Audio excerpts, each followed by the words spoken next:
L'enlèvement de l'Église, quand va-t-elle se faire?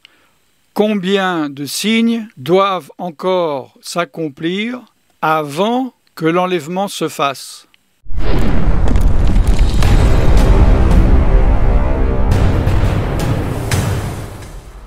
Bonjour, je suis serviteur de Dieu Alan Rich, Shalom. Bienvenue sur ma chaîne Preacher Alan Rich sur YouTube, où vous me regardez sur tvjesuschrist.com ou m'écoutez sur radiojesuschrist.com. Si vous ne savez pas du tout ce qu'est l'enlèvement, c'est l'enlèvement de l'Église, l'Église spirituelle. Ne manquez pas mon enseignement vidéo où j'explique en profondeur tout ce qui concerne l'enlèvement. Il y a une chronologie prophétique, biblique, par rapport à l'avancée des temps et aux derniers temps. Il y a plusieurs derniers temps. Il y a les temps de la colère, le jour du Seigneur, qui se passera donc lors de la tribulation. Mais là, nous sommes prophétiquement déjà dans les derniers temps, j'en ai déjà parlé plusieurs fois, depuis Actes chapitre 2, lorsque Pierre, pour la première fois rempli du Saint-Esprit, l'a prophétisé. Pour savoir où nous en sommes, en gros, vous voyez normalement sur l'écran, vous voyez le numéro 1, où c'est écrit grâce, 2 enlèvement plus tribulation, 3 millénium. Je développe beaucoup plus précisément ce schéma dans l'étude sur l'enlèvement. Pour ce message-ci, en gros, le 1 correspond au moment où Yeshua, Jésus, est venu sur la terre. C'est à partir de sa mort et de sa résurrection. Nous sommes ce qu'on appelle doctrinalement, théologiquement, dans l'époque, les temps de la grâce. Avant ce numéro 1, c'était le temps des prophètes, le temps de la première alliance. Et là, il y a eu des prophètes qui ont prophétisé la fin des temps. Nous sommes donc entre le 1 et le 2. Et le prochain grand événement prophétique qui doit s'accomplir, c'est l'enlèvement de l'Église, suivi de 7 ans de tribulation, suivi du millénium numéro 3. J'en ai parlé, vous pouvez taper sur YouTube Alan Rich Millennium, suivi de l'éternité, le royaume de Dieu dans les cieux.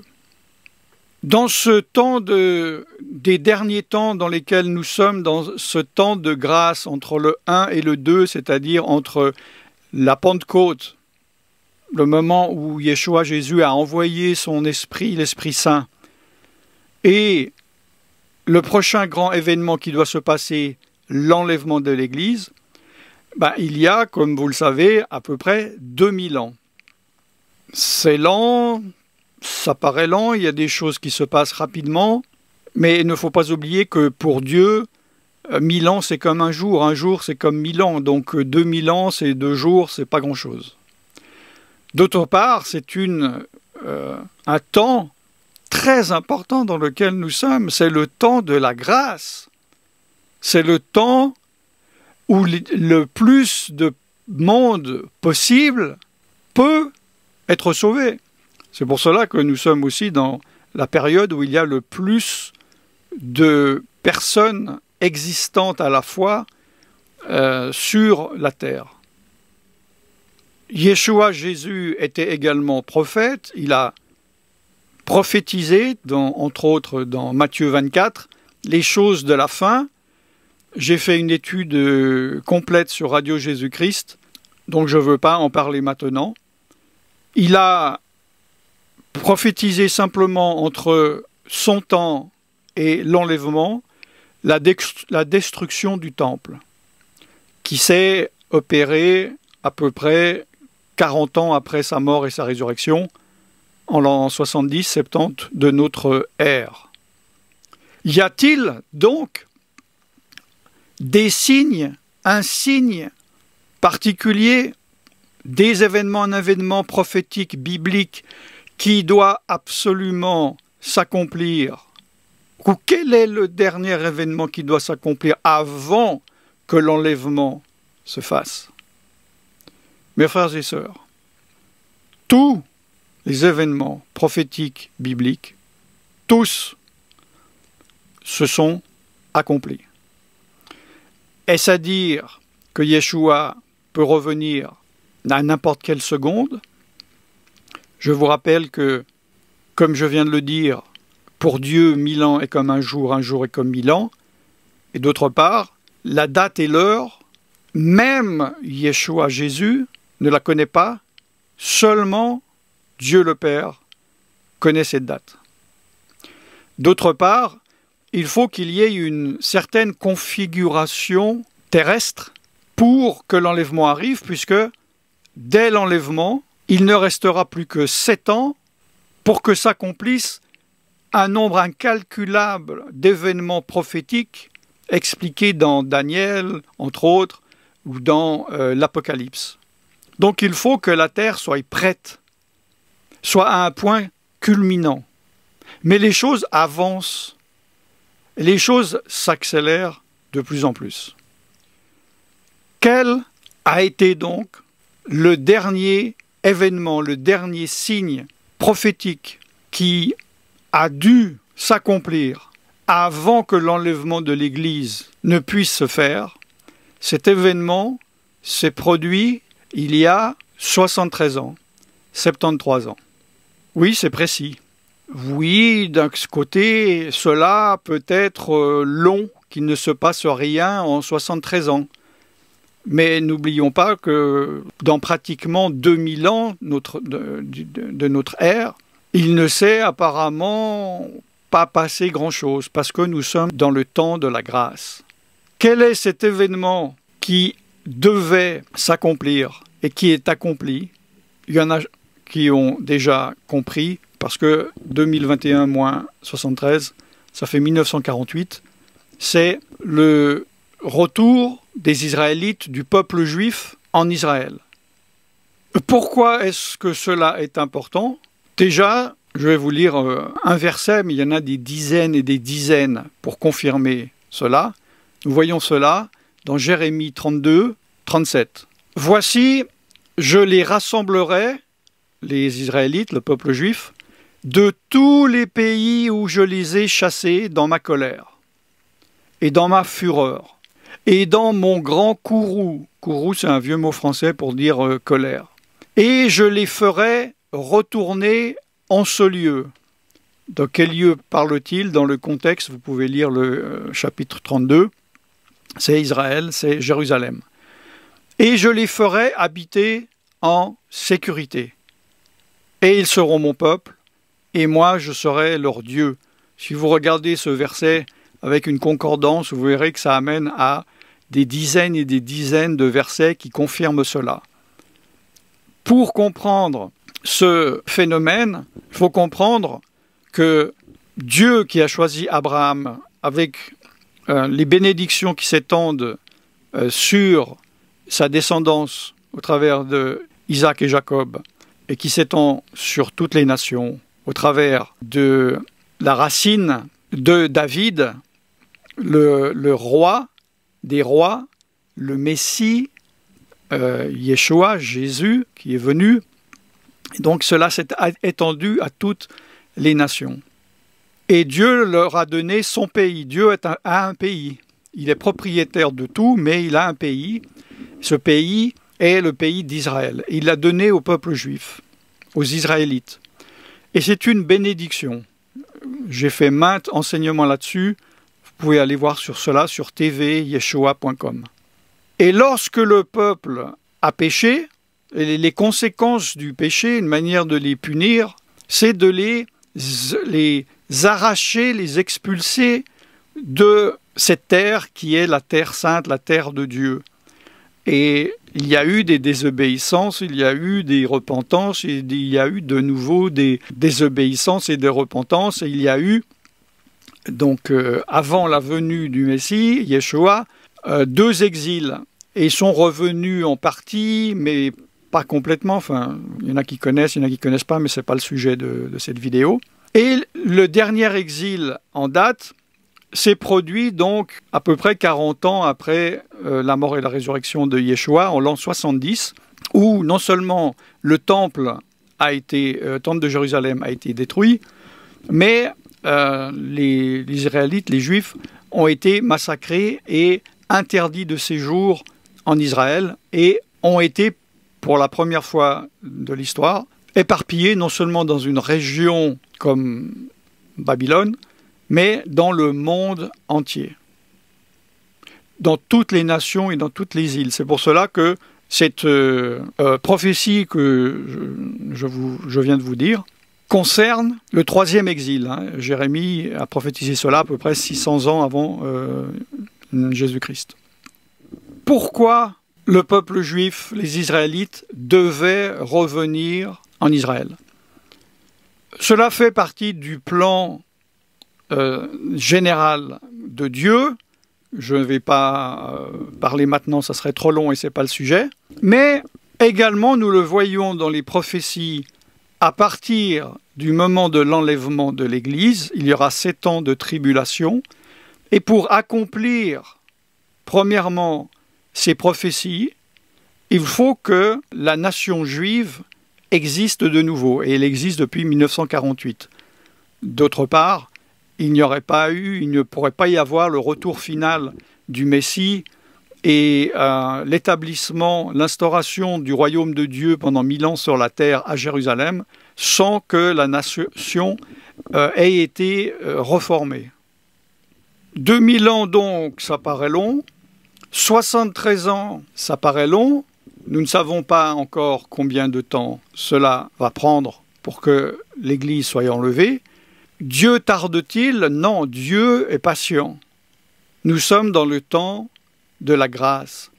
Pierre a dit dans la seconde épître de Pierre, au chapitre 3, « Je vous écris et je réveille votre pure intelligence en rappelant ces choses à votre mémoire, afin que vous vous souveniez des paroles qui ont été dites à l'avance par les saints prophètes, entre autres Jérémie que je viens de lire, et du commandement du Seigneur et Sauveur, Yeshua donc, par vos apôtres.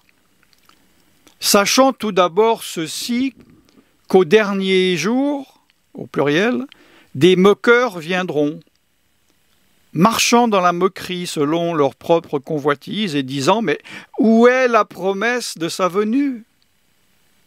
Où est cet enlèvement? Où sont toutes les prophéties? Nous attendons depuis 2000 ans, nous attendons depuis 73 ans. Car depuis que les pères se sont endormis, toute chose demeure au même état dès le commencement de la création. » Là, il parle des éléments de l'univers, de l'atome, puisque nous savons que après l'enlèvement et au bout de la tribulation, avant le retour du Messie, avant le millénium, il y aura de grands tremblements de terre, les montagnes bougeront, des affaissements de terrain, les éléments embrasés dans le ciel fondront, l'atome fondra, etc. Et pourtant, toute chose demeure maintenant dans le même état que le commencement de la création, et donc les moqueurs se moquent. Car ces moqueurs, ils ignorent volontairement ceci, que par la parole de Dieu, des cieux subsistaient jadis, et une terre tirait des eaux et subsistant au milieu des eaux, par lequel le monde fut alors détruit, étant submergé par l'eau.